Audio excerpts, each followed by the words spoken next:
Kalau korang YouTuber, agak rugi kalau tidak gunakan feature yang YouTube sudah sediakan untuk membantu korang punya click through rate lebih tinggi, iaitu thumbnail dan juga title A/B testing. Macam video sebelum ni yang aku buat, video tak nak tipu ni kan, korang boleh nampak yang ni 1.6k view. Thumbnail yang korang nampak sekarang ni yang jenis macam ni, 2025 aku gagal, dan juga tajuk tak nak tipu, 2025 channel YouTube aku teruk.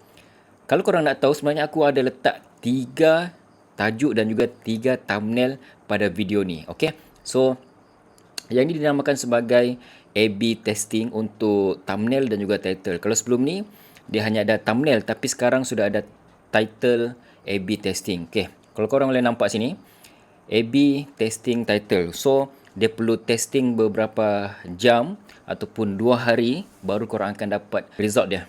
Ini antara title yang aku letak pada video ni, dan korang boleh nampak berapa peratus, mana tajuk yang perform very well, yang tu akan digunakan seterusnya. Bila korang buat A/B testing title dan juga thumbnail ni, dia akan hantar kepada penonton tajuk yang berbeza-beza. Mungkin orang A akan dapat tajuk yang pertama, B dapat tajuk yang kedua, C tajuk yang ketiga, dan YouTube akan push pada semua orang. So di sini kita nampak tajuk yang pertama adalah tak nak tipu 2025 channel aku, YouTube aku teruk, 31%. Yang kedua, channel aku tak grow, di mana silapnya 31%, dan 2025 aku gagal sebagai YouTuber, 37%. So yang ni agak tinggi sedikit. Okey, saya punya thumbnail korang boleh nampak sini, view test report guys. Okey, kalau korang buat title A/B testing sahaja, korang akan dapat ni lah. So better korang buat dua-dua untuk naikkan click through rate korang. Kenapa CTR ni penting? Sebab CTR ni adalah pintu untuk orang masuk pada video kita. Kalau korang punya thumbnail dan juga tajuk tak best, orang tak klik pun video korang. So target kita main YouTube ni adalah kita nak orang klik video tersebut.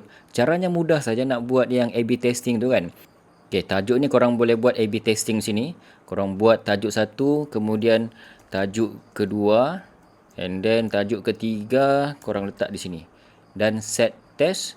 Kemudian untuk thumbnail juga, okay, upload, kemudian upload, dan korang boleh set test. Cuma yang ni untuk korang yang rajin sikit lah, sebab kita kena design 2 ataupun 3 thumbnail yang berbeza. So bagi aku, ini adalah feature yang terbaik yang patut korang gunakan juga untuk menaikkan korang punya rate CTR, click through rate. Sebab bila kita pergi YouTube, okay, kita buka home macam ni, benda pertama sekali yang kita lihat adalah thumbnail dan juga tajuk. So bila CTR kita ni tinggi, bermaksud kita punya packaging tu agak bagus. Jadi guys, jangan ambil remeh berkaitan dengan A/B testing, tajuk dan juga thumbnail pada tahun 2026 ni untuk tingkatkan CTR korang. Kalau korang dapat sesuatu dan juga baru tahu cara ni, boleh aplikasikan sekarang. Jadi macam biasa, aku harap video ni bermanfaat pada korang yang menonton, dan jumpa lagi di video akan datang.